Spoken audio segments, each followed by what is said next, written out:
Фактите на МОВ наспроти оправдувањата на Државниот студентски дом. Откако Младинскиот образовен форум излезе со фрапантни податоци за крпениот живот на студентите, се јави и Државниот дом, но не советувања за подобрување на студентскиот стандард, туку со обвинувања кон претходната власт за таквата состојба. Од МОВ за Алфа велат дека посочувањето со прст и барањето виновник нема да реши ништо. Порачуваат дека нема да се сменат состојбите само со поправки на неколку дефекти. Правото на реакција од страна на Државниот студентски дом е нивно право како институција, меѓутоа ние веруваме дека освен тоа што треба да се покажува со прст кон тоа кој е виновникот, дека треба некогаш се преземе одговорност за своите дела. Можеби се направени некакви ситни интервенции во просторот, меѓутоа за жал студентите се уште секојдневно мора да се соочуваат со субстандардни катастрофални услови за живење, почнувајќи од состојбата внатре во домовите, па се до културно и забавниот живот на студентите.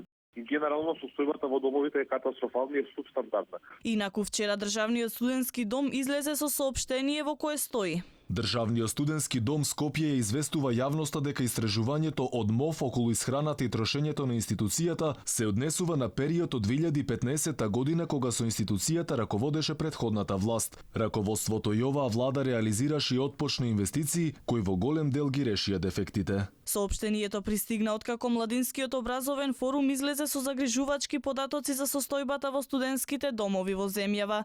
Инаку истражувањето покажа дека студентите дневно јадат 32 грама свинско и 15 грама говедско месо, а месечно им следува дури една банана.